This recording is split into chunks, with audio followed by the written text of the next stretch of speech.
Woo!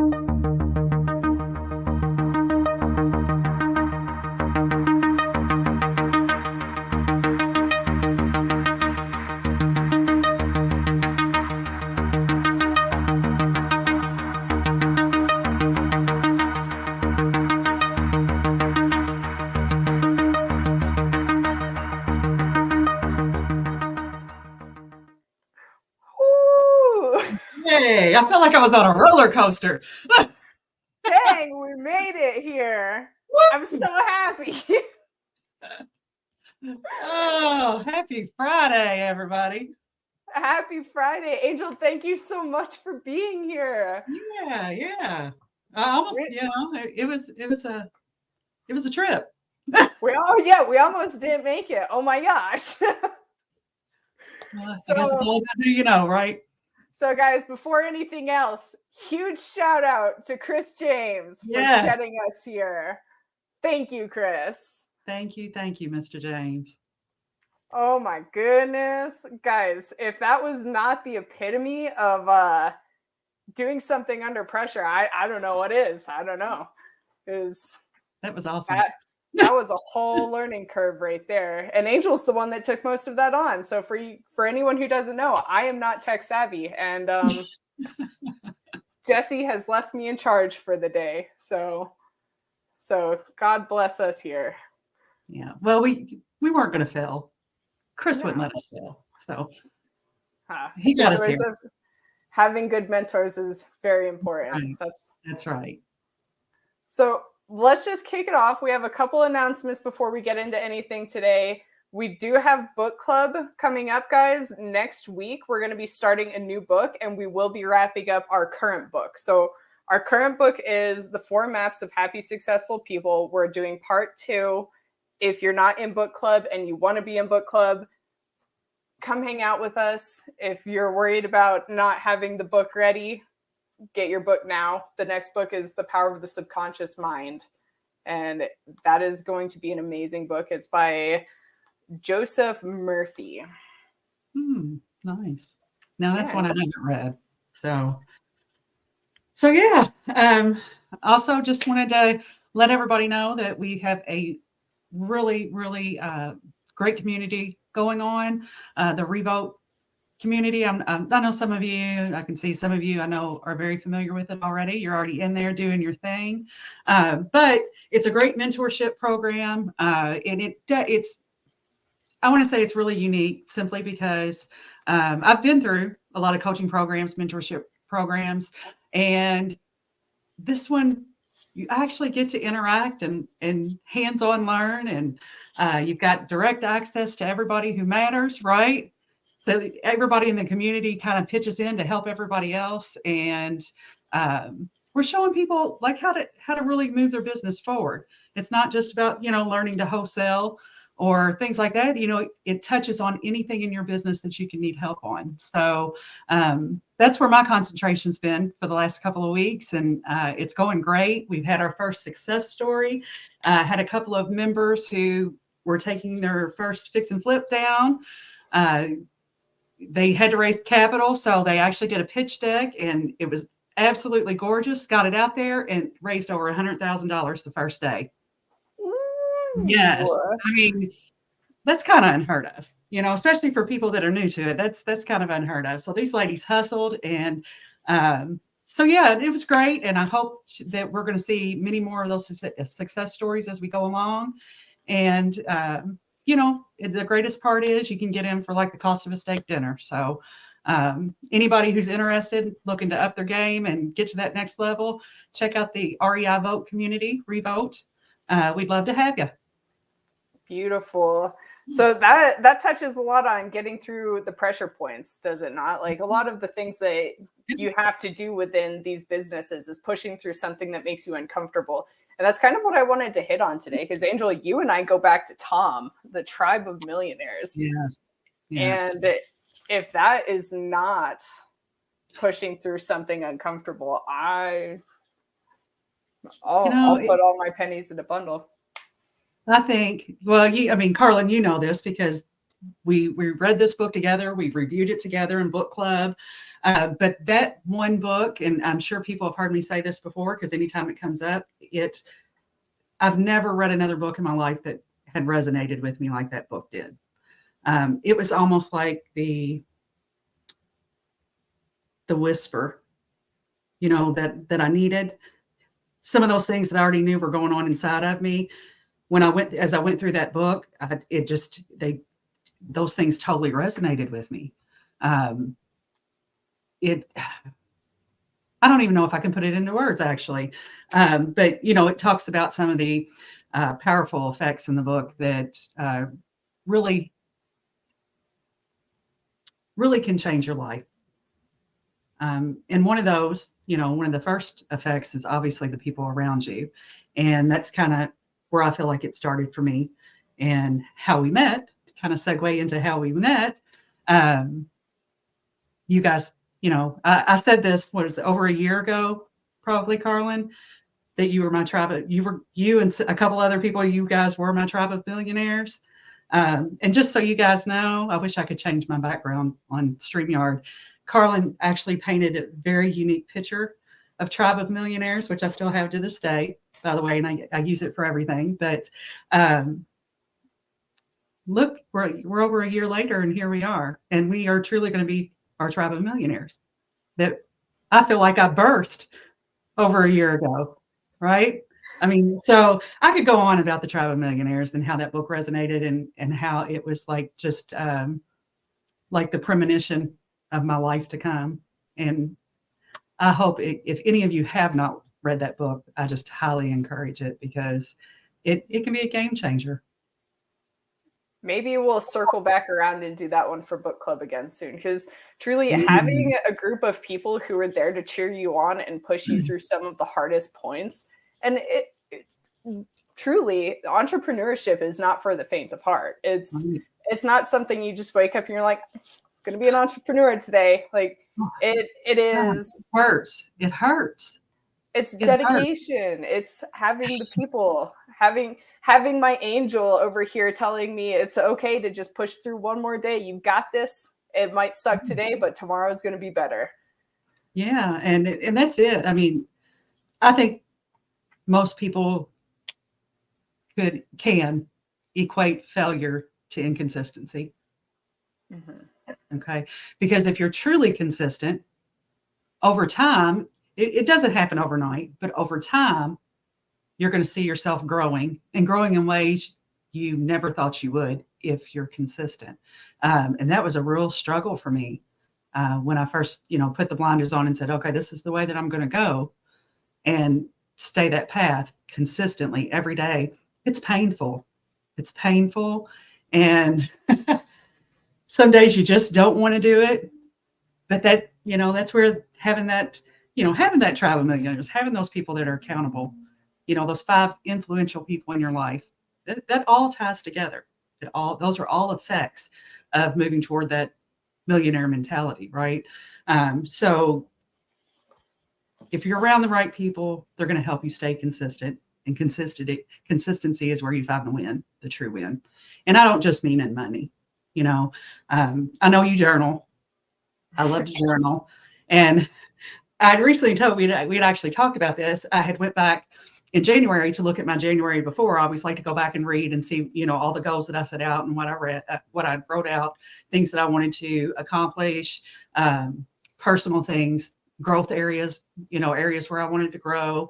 And I found so many things that I kind of forgot I wrote down, to be quite honest with you. As I went a little further into the year, I was like, oh, I forgot I even set that as a goal, but I did it. You almost forget those wins too, because you start to have a lot more of them. And that, in my experience anyway, the more you win, it almost kind of just becomes normal. You think about it a different way. So before I set a goal, and I knew it was like, oh, I'm working toward it. And I knew when I accomplished it. But at some point you start to set so many goals, and it's almost manageable. So it just becomes a part of whatever you're doing daily. And you almost don't realize when you hit it and moved on to something bigger, And I kind of, as I read through my 2020 23, I discovered that. I was like, damn, I did a lot more than I thought I did. Right. So it was really nice. It was a great learning year for me. I learned a lot personally. I had to overcome a lot of things. I know you did. I mean, I know we spent some time on the phone on several occasions, whether it was you or me talking through some rough patches. And, um, so that's all a part of it. You've got to get your mindset right, and you got to learn how to fail forward. That was one of my biggest hurdles, was not beating myself up so much. Yeah, I think there's been a couple calls where one of us was crying, and to say that you wake up and every day is magical is just crap. It's crap. Yeah, it's crap. But the reward, the reward at the end is worth it. Like, you wake up at the end of the day, you've got amazing people that are there to support you. You can look back in your journal and see all of the progress you've made, guys. I'll say it once and I'll say it again. I cannot stress enough how important it is to document things, because if I didn't have my journal, if Angel didn't have her journal, you wouldn't have the opportunity to look back and reflect and say, you know what? I did make progress. I did make it through some hard things. I did make it through some hard feelings, some hard goals, some hard objectives. And you come out on top. It's a step-by-step process. And just to look back and see all of the growth from the time of Tom, from the time of Tribe of Millionaires. I mean, I can't think of more than, well, I can think of way more than a handful of times that I was just tripped up on myself, getting stuck in my feelings, getting stuck in, a victim mindset, honestly, where woe is me. It's, somebody's doing bigger and better things than me. And without the journal and without the people around me, I never would have made it through those hard pressure moments. Well, another unique thing that I found as I was reading was the way in which I was writing. Okay. So maybe a year or so ago, I would literally write, today sucked. Today sucked, and I would, whatever. I would never write that now. That really wouldn't even, it wouldn't be my thought now. Now, what would be was, I encountered a challenge today, and then I'd dig into it a little bit more to either discuss how it was or did overcome it. So now, instead of just putting, the obvious, the negative out there, today sucked, it's more of, this is the lesson that I learned from this today. So I've witnessed a lot of growth in my writing as well over that time. So that was pretty interesting. It's flipping the switch from a fixed mindset to a growth mindset. There was one day where I was dealing with some personal stuff. And at the end of the day, I was going through my accomplishments and everything. And such a small accomplishment is such a big thing. And I think that that's a highly underestimated power, because instead of writing, oh, I today was horrible and it all sucked and blah, what I remember writing down is, today I was able to push myself through a panic attack. Yeah. And being able to track those moments where, panic attacks suck.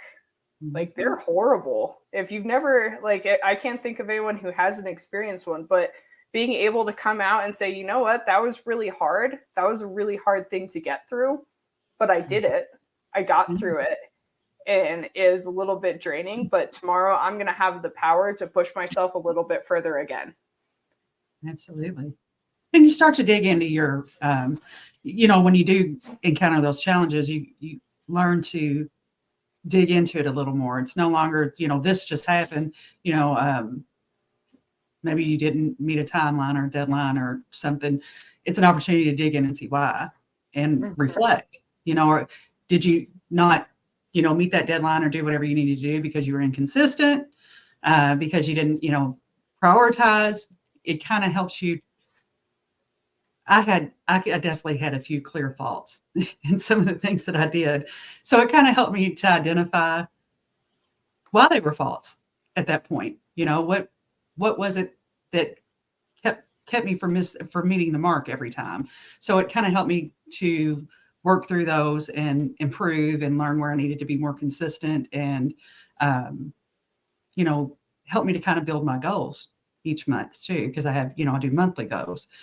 So, you know, it's I really just can't. If you could do yourself one favor this year, if you're not doing it now, it's journaling. Even if you just take a minute to do 5 sentences. You know, today was great, or today I experienced this, I ran into this challenge. You finally realized, for whatever reason, maybe you started a new, you know, a new job, a new process, whatever that looks like. You figure out that you're maybe not so good at it, or maybe you find out that you're really great at something. You know, if you're not documenting and journaling those things, they're going to get lost. They're going to get lost. And as I went back through anyway, I made a ton of new notes for this year based on some of the stuff that I went back and read, things that I didn't maybe meet the mark on, you know, so, but I kind of forgot about it or let it go to the wayside until I read about it again. So now they are part of my monthly goals. So, Yeah. you know, it helps in that respect too. Yeah, keeping things resurfaced and fresh. Yeah. With the book we're working on in book club right now, The 4 Maps of Happy, Successful People, one of the things that they have you do at the bottom, or one of the things the author has you do, is create the map with the challenges and then with what you're going to accomplish for the day. And I think it's really neat because you're supposed to do these maps every day. And at the bottom, you sign and date your name like you would. I mean, Angel, you're a TC. How important is a signature and a date on a contract? Oh, well, you better hope it's there if you're lawyering up, right? Yeah, exactly. So you're basically creating a legal agreement with yourself that you're going to have some hard things and you're going to overcome some hard things today. And the next day, you can go back and look at it, reflect on it, see what you were able to do, what you might not have been able to do, and what you need to change in the day to be able to accomplish what you weren't able to prior to. Now, I haven't read that book, and that sounds really interesting. So you're mapping this out daily. Daily. Okay. Are you picking like one particular thing to map a day? So he has you do there's 4 maps, like they say in the title. There's 4 maps. I'd have to get my book out because my brain's drawing a blank right now, obviously. But the book itself is very unique in the fact that it's not just a book. It's basically something holding you accountable to yourself. Interesting. Jim Labella, the book is The 4 Maps of Happy, Successful People. Okay. It is such a fabulous book. And the fact that you have to hold yourself accountable, and it creates a habit too. You're creating a habit for yourself, which is where the success comes into play. Because if you start something and then you just stop doing it and you sit there and wonder why, were you consistent? So you're legally binding yourself to your journal to create these habits that are in result going to help you create your success. Well, I might have to grab that book and join you on Friday night. That sounds interesting. I'm a very visual person. So, you know, whenever I learn, I like to read, I like to write it, and then I like to see it. So you're going to love this one. Yeah. Draw little smiley faces. Yeah. I 100%. You draw smiley faces and frowning faces. I love those. Just saying. Yeah. Me too. They make my day. It's so powerful, though. It's so powerful. Those little habits are what push you through. Those are what get you through the pressure points. Having those habits, it's not an action, it's a habit. When it's instilled and ingrained in you, you're going to push yourself. I believe it. I believe it. It's that's something you personally have to grow within yourself, is that your own accountability. You know, you've got to desire to do more, be more, or you're going to just find yourself where you were a year ago. You know, every year is going to be the same. you've got to make a commitment. And that's a hard thing to do. It truly is. But, you know, you got to do it. You got to do it. Let's see. 1 year ago, if we hadn't made the commitment that we had a year ago with the Tribe of Millionaires, I'd like to think that where I would be currently at this moment in time, if I hadn't made that commitment, would probably be watching something really stupid on TV, wondering when my husband was going to get home so I would have some form of entertainment. Yeah. You know, for me, I mean, I was already, you know, kind of hustling, doing my thing. I was wholesaling a lot. For me, it was more of making a commitment to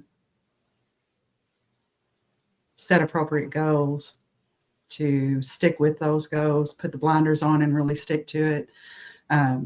Because I was kind of all over the place. You know, I was doing okay with wholesaling, but not well enough that I didn't want, you know, the shiny item syndrome still wouldn't hit me. Be like, oh, that might be a better opportunity, or that might be a better opportunity. So it's just really inconsistent. You know, for me, it was really just putting my focus on one thing and just going all in. Yeah, I would agree with that, especially with like the scatterbrained of it all. It's hard to really focus in and dial down, and it's so much easier to get yourself stuck in that loop of the woe is me when you can't actually grasp something where you have goals and ambitions and things that you want to achieve. You just know, I need to do something. Yeah, and I was just inconsistent in my thinking too. Like once I can wrap my head around something, it's there. I'm straight and narrow with it. So just say like my finances. I'm really kind of a stickler about my finances. So bills get paid, period, and then everything else, right? And I just don't deviate from that. Very rarely do I deviate from that. I'm not going to say never. I'd be a liar, but very rarely do I deviate from that. Bills come first, right? And that's great. But then there are other areas in my life where I'm not that consistent. So it was finding a way to bring everything that I needed, everything that I desired, everything that I wanted to put my mind to kind of bring in that consistency. Because I don't think, if you're not looking at it like holistically, I don't think you're going to be, again, as successful as you could be. Because what happens is people, okay, to put the blinders on, I'm going to wholesale. This is what I'm going to do. I'm going to put the blinders on. So now they're working like a dog, and they are being consistent, and they're doing that one thing. But now their wife hates them. They never see their kids, right? They stop going to, you know, church, maybe, whatever the case is. I think when you set goals and you start to prioritize things in your life, it has to just be holistic. Or you're just going to put your eyes on something else while everything else falls to the wayside. You know, so I don't know. That's the way I think. I have a very holistic approach about everything. So you've got to learn to be consistent in all the things that are important in your life, not just one or two. So how would you suggest going about finding the holistic path? Wow, that's a rabbit hole. That's truly a rabbit hole. For me, like I said, it was more so for business because my personal life was consistent. You know, I just say that because I already went through, you know, long separation. So that was put to bed already. So like that, you know what I mean? That was good. My kids were good. My financials always good because, you know, I'll pay the bills first. So like it wasn't so hard to do that. But it was learning when I really decided to go all in on the business side of it, making sure these things that were okay stayed okay. And for me, that was making sure I did some self-care. because I can get real inconsistent with self-care because I'm naturally a giving person. Everybody else's needs used to come before mine. So that was like one of those hard lines in the sand that I had to draw to make sure that I was taken care of as well. So that one alone allowed me a lot more, what's the word? I'm like, not necessarily strength, but the endurance. Endurance is the word I'm looking for because I was taking care of me. Now, and I don't mean I didn't have a sleepless night, here and there, staying up all night to take care of things. I just mean on average, consistent, making sure that I knew when I did hit that point where maybe I needed to just back off for a minute, I took that opportunity to do that, regroup, and then go back at it. So when I say holistically, that's what I mean. I mean, you have to make sure that everything in your life, you're consistent with it and that you're giving the appropriate time to whatever it is, whether it is your self-care or whether it is your, whatever it is you're going after in business. All those things you have to, your children, your families, whatever is important to you, you have to give everything equal time. And I don't mean, I'm not talking splitting hours on the clock here, guys. But what I mean is, with your family, you don't have to, spend 4 hours with your wife and your kids every night. That's not what I mean. What I mean is when you do spend time with them, it's quality time and you're giving them all of you. Not forcing yourself to just spend time while you're playing on your phone because you're worried about some guy hitting you up for a wholesale deal. Okay, that's a whole different thing. So it's putting the time and the quality into each piece of your life that's important to you. That's very important, I think. I would agree with that. And from a perspective, James and I both have businesses. He's still active duty. We've got 4 little kids. Trying to find that balance and trying to make sure that you're giving that attention, it's not the easiest thing to do because we get hyper focused on these things. Like James and I almost work in shifts where it's like, okay, you're in the office. I got the house taken care of. Cool. You're good. We're good. Okay. All right, let's switch. Okay, I got the office and now you go take care of getting ready for bed routines. Like it's not an easy process, but finding something that works for you and brings balance and recognizing that you might not have all of the attention right now, but setting aside the time to be like, okay, you know what? We didn't give the kids the time they need this week. So let's make this weekend something for them and putting the phone down. And it's so hard, dude. It is hard. And you're blessed. I mean, you're really blessed, you and James, you're partners. And you guys really are aligned and heading, in the same direction. You both love real estate and all the things that you're doing within that space. Not everybody has that. Some people have partners who hate what they're doing, or like me, not have a partner at all, and you're doing it all. You're being everything to everybody, right? So, feel blessed in that way, Carlin. You truly are blessed. So yeah, you've got to do what works for you in your situation, but no matter what that situation is, and like I said, for me, I'm a one-woman show, so I have to make sure that I make time for me, or I lose me. Right? Those dang tickets to El Paso weren't so expensive. We could have some quality time. I know. They'll cut them soon enough. Yeah. I don't have notifications set on my phone or anything. No, not at all. Not at all. I'm not saying they haven't dropped because they haven't, but I'll know when they do. And I'll be there. And we'll have some good quality time. We'll go to like the spa or something. Yeah. So yeah, you just have to, just to sum that up, you just have to be holistic in your approach and make sure that you're taking care of everything that's important to you. If you, I say that to say, if that's what's important to you in the end, everything has equal importance. I know when I think of prioritize, I think of that in a very, very business technical way, like how you prioritize tasks or duties, right? I don't think prioritization when I think of relationships necessarily. because my circle is always very small, but every person in that circle means a lot. You know, it's not, I don't prioritize necessarily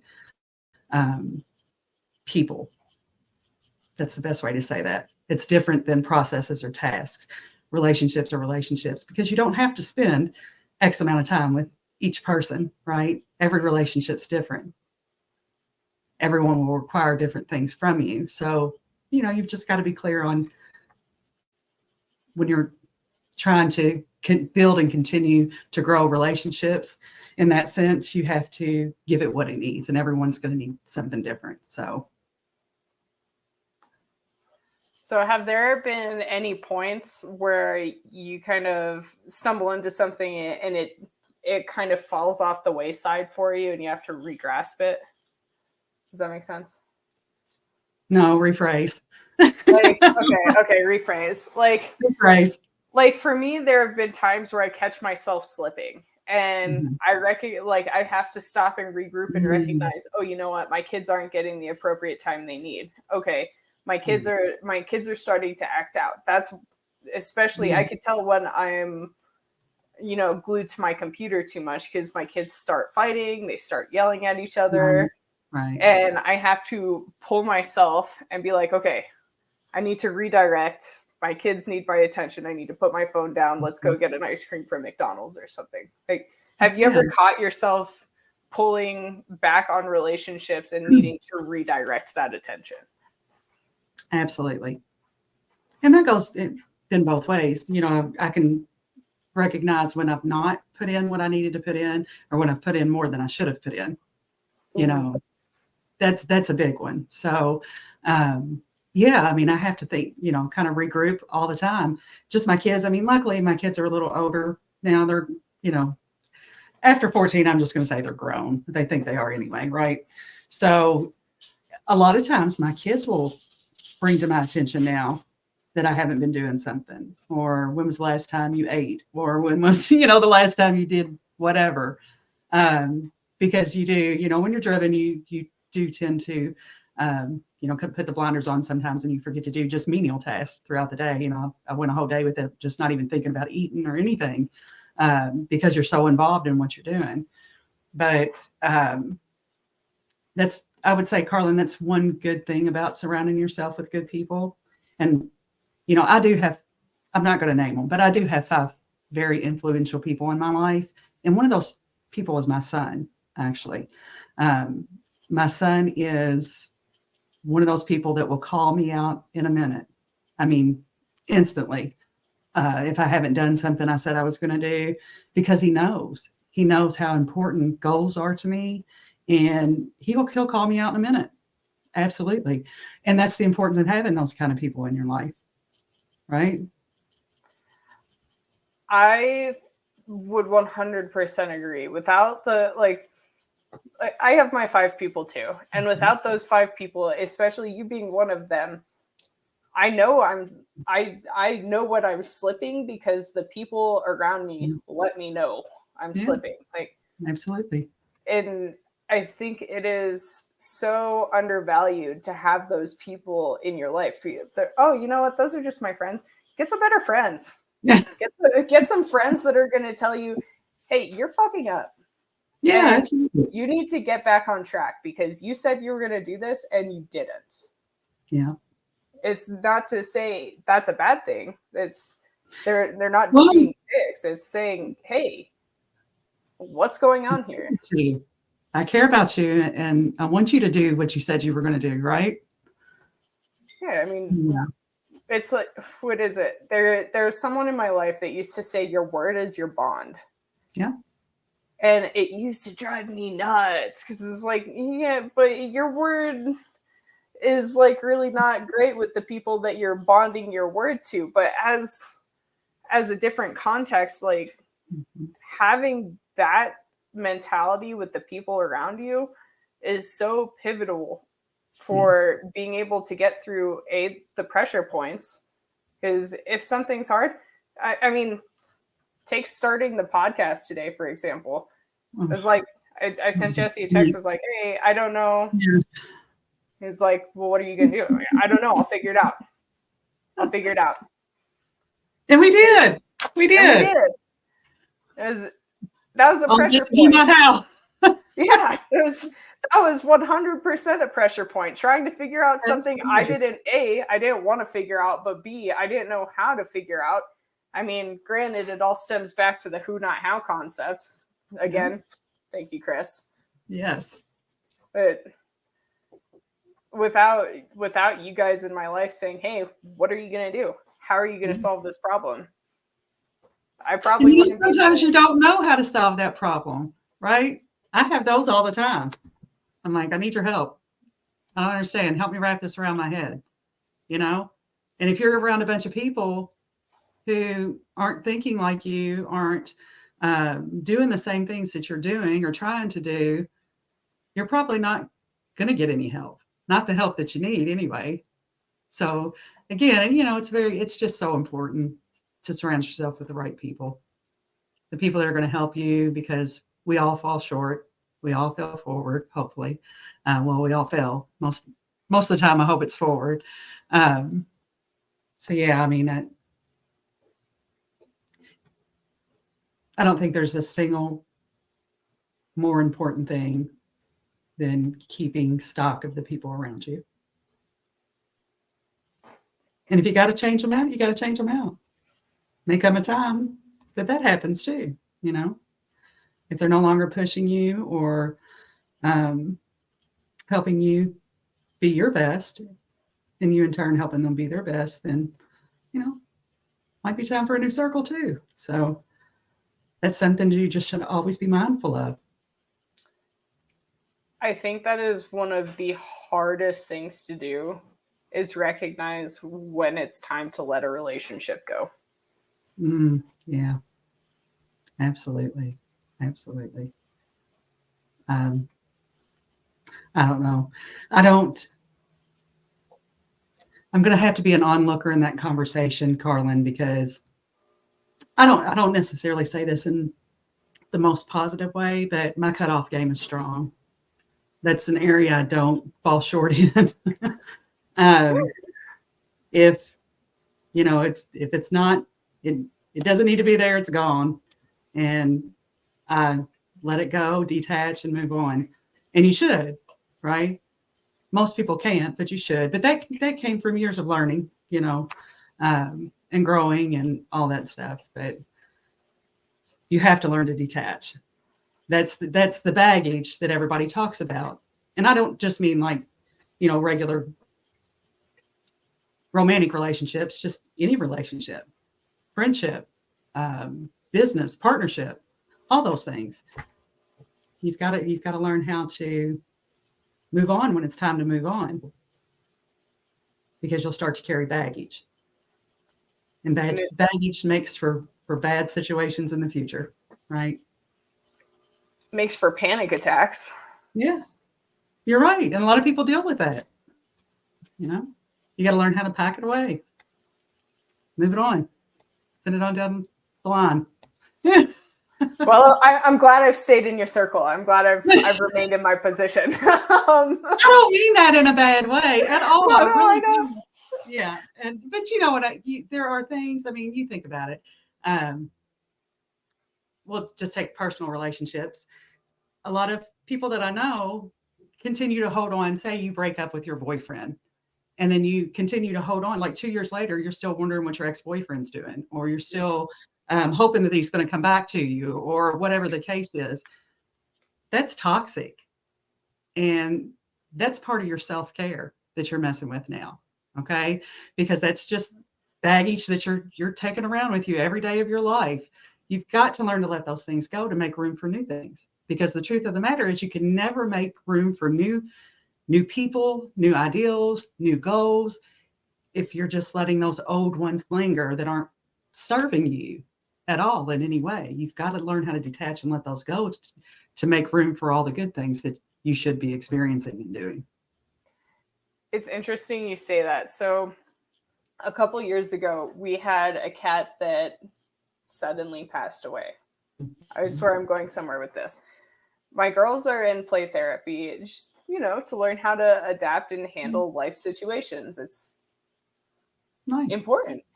And one of the things the therapist said is almost to a T with that, because my daughter, my oldest, was having those resurfaced feelings. She was like, "Oh, I miss Tilly. I miss her. She was such a good cat." And like left field, Lilith goes, "Yeah, but Miss Shanna said that we have to let those hard feelings go so we can create new good feelings." So smart. And it was just one of those things I was like, oh. And absolutely right. Kudos to that psychologist. That's absolutely right. You never open yourself up for those things if you're always carrying baggage with you, whether that's person, places. I mean, sometimes people, move and they stay homesick. That's how the word homesick, came about, because you have that longing and that desire to go back all the time. You just can't get over the fact that no other place can be your comfort place but home, that home that you're no longer at. You've got to learn to detach from that. Anybody, I can't imagine there's not one person right now watching this podcast that can't say, looking back on some event in their life, especially a negative event, and maybe at that time they thought they were never going to get through it. They look back now and they're like, shit, I should have let that shit go a long time ago. Or a lot sooner than I did, right? That was heavy. Oh my gosh. So, woo, damn, I feel better, right? So, you have to learn when you're going through bad things like that in the moment. It's just a lesson. So the quicker you can figure out what that lesson is, the quicker you're going to get over it and move on to something better. But if you don't deal with it, then you're never going to move on, truly. And it's going to impact future relationships, future moves, whatever it is that you're doing, future businesses. So I think that's where the bad pressure comes into play. Like, I would say there's good pressure and there's bad pressure. And when you're just holding on to all that heavy stuff, it just weighs you down. It's so exhausting. It's depressing. It creates anxiety. It creates tension. It basically spirals these thoughts in your head, like where you eventually devalue yourself, because all of those things. Oh, well, what if I had done this? How come I couldn't have done this? What if I had done this instead? And those thoughts are something that you can take into context with both good and bad pressure, but just erasing, not necessarily erasing, acknowledging that there's bad pressure. Yeah. And then just letting it go. And it's easier said than done. But having that freedom, having that weight off your chest is just like, and it's relieving being able to acknowledge that there was something hard in your life. And it doesn't mean you have to pretend it never happened, but there's a lesson in every single thing you go through in your life. And without acknowledging the lesson, you're never going to be able to let go of that particular feeling. Yeah, just learning to take it one day at a time. Okay. Mm-hmm. So, when big life events happen, you're right. You're not going to get over it the next day, but the next day, from that day forward, take it one day at a time and detach what you can, pack away what you can, heal what you can each day, take a step toward it. And before you know it, it's gone. But you got to do it one day at a time. Just like anything else, just like any other area of learning in your life. My mom used to tell me, if you can't take it one day at a time, take it 1 minute at a time. Yeah, absolutely. And thank you. But don't not do it. Yeah, don't not do it. Yeah, don't not do it. That's the thing. So, yeah, I got much further in my personal goals and desires, understanding how to navigate through those much earlier in my life. So luckily not had to backtrack in that area too much. But for me, the last couple of years have really just been learning how to take those life lessons that I already know and have learned and put them into the business side of things. So that's what I've concentrated on basically for the last year. That same consistency that I have like in relationships.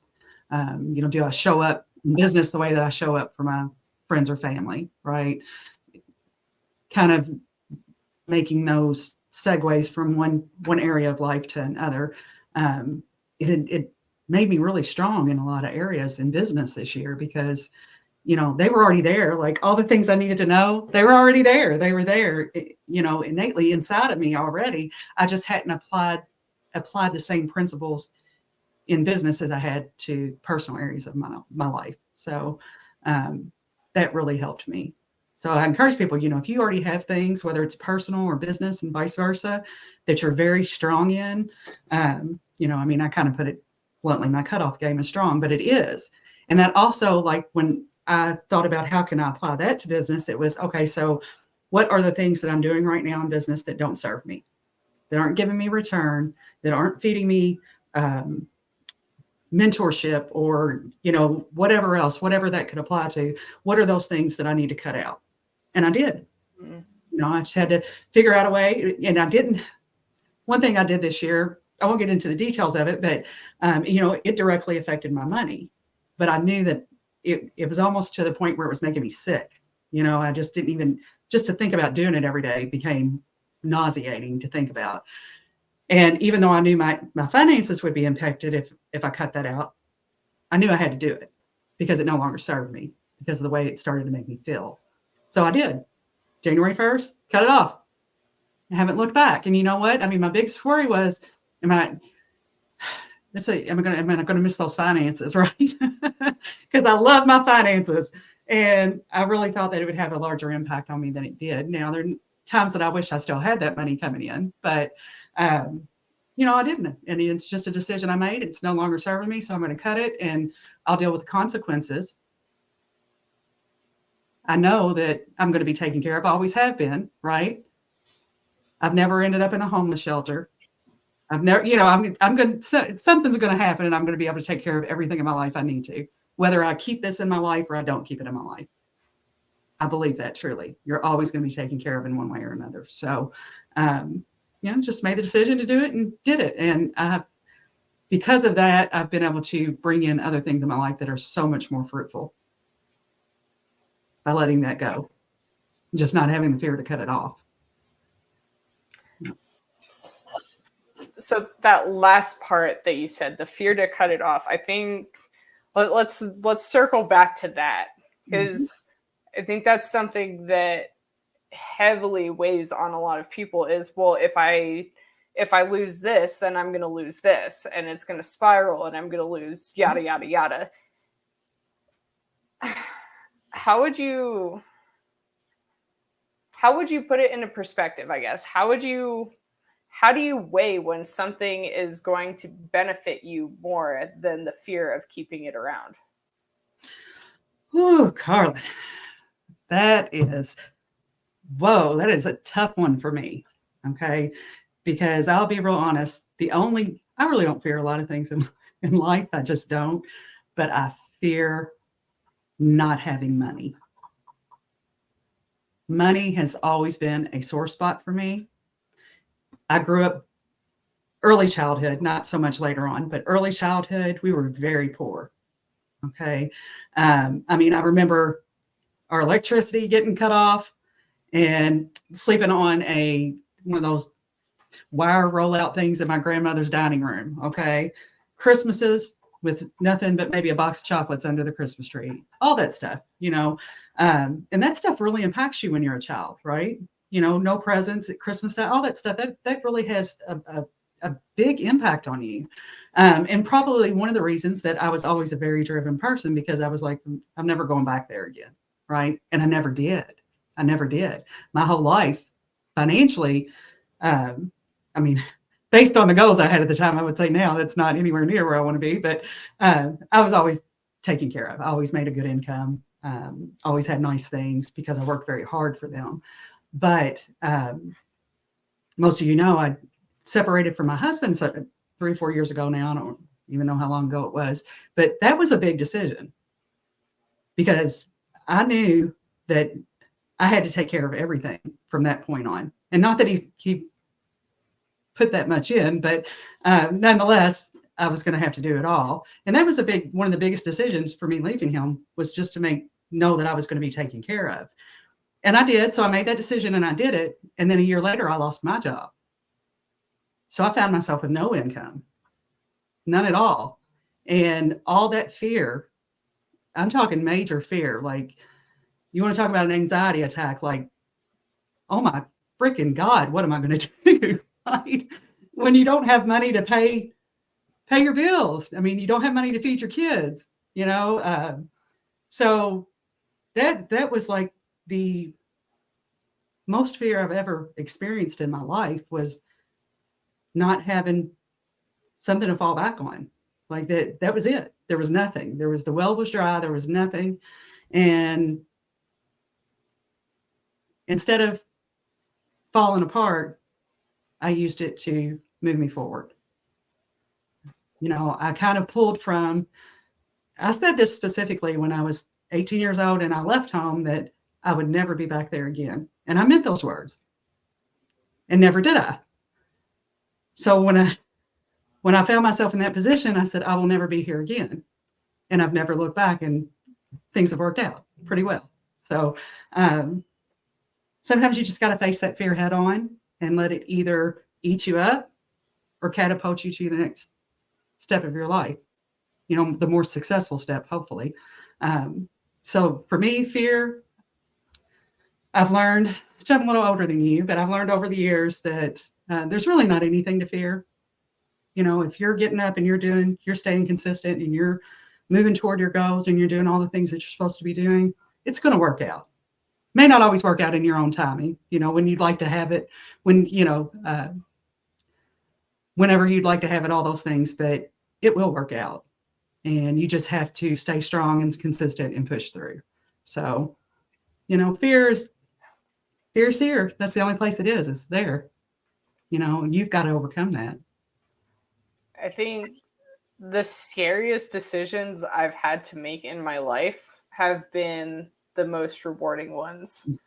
The day I chose to be a single mom. Yeah. Without that decision, I wouldn't have my strong-willed daughter, and I never would have met James.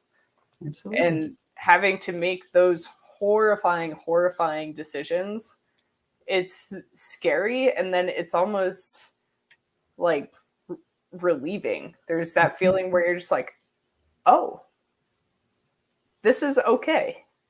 It's okay. It's okay to be scared. It's okay that this scares me. And it's okay that this is happening even with that feeling of fear. Because one thing I figured out is that particular feeling, fear, that has been such a driving factor for so many things. It's become a personal game for me, where I'm like, this makes me scared, so I'm going to do it. Yeah.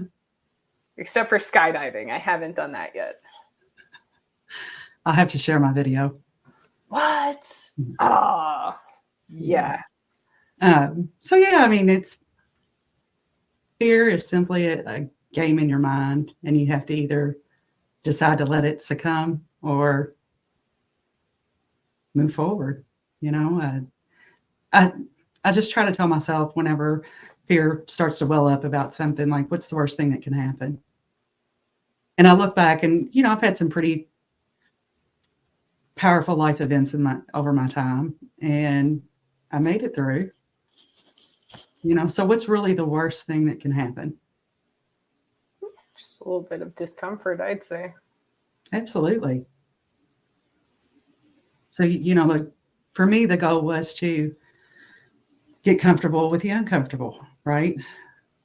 Because that's really all when you fear something, it's uncomfortable, right? That's that uncomfortable feeling, sometimes paralyzing for some people, depending on your level of fear. So if you can teach yourself how to be comfortable in the uncomfortable, fear shrinks a little bit. You're still going to have it no matter what it is. You're still going to, I mean, even I like heights, but if I was to jump out of another plane, I'm still going to have that fear. That fear is just going to be there, but it's manageable. And that's what you have to do with fear, is just make it manageable, because everybody's going to have it. You're all going to experience it. You have to learn to manage it. That's all. Yeah. Bob said, embrace the suck. Yep. Bob, your military is showing. I'm with you, Bob. Yeah. That's been such a fundamental phrase, though. Embrace the suck is something that it used to be a frustrating phrase for me, and now it's fun. Like, it's challenging yourself with the right attitude it's fun. Yeah. So, yeah, I mean, life's a journey. You're going to do some things really great. We all have our own natural abilities. You just got to be okay with and be open to learning all your life. I mean, it is a journey. It's not a destination, and you learn on journeys. So you just got to be okay with that. You're not going to know everything. You're not going to be able to do everything. Some people will have mental restraints or physical restraints and can't do things. And that's okay. You've got to learn to keep moving, keep learning. And, eventually, if you don't know where you're heading in life right now, you'll figure it out. Set a few goals, stay consistent. As you meet those goals, you'll start to make bigger goals. You'll start to understand that you can do more than you thought you could ever do. So, you just got to take that first step on the journey and stay consistent. You'd be surprised where you're going to end up on the other end. Amen to that. Well, we are about out of time. Guys, if there's one thing you could do for me today, if you're up for it, go to the Facebook group. Talk about your fears. Put them out there. I'm willing to bet there's someone who can really relate to it. Talk about them. Figure out how to overcome them. Work together. Find someone you can be battle buddies with. Because without my battle buddy, without Angel here, you guys would just be listening to me talk to myself. And that would not be as much fun as having Angel with me today. So, Angel, thank you for being my battle buddy. Guys, find your battle buddies. Thank you. Go talk about your fears. Embrace them. Thank you. Anything else to say, Angel? No. Just words of wisdom. Take that journey, stay consistent, just keep at it. And thank you for being my battle buddy, Carlin. All right, battle buddy. Let's see if we can figure out how to end this thing. I got it. Have a good day, guys. Love you.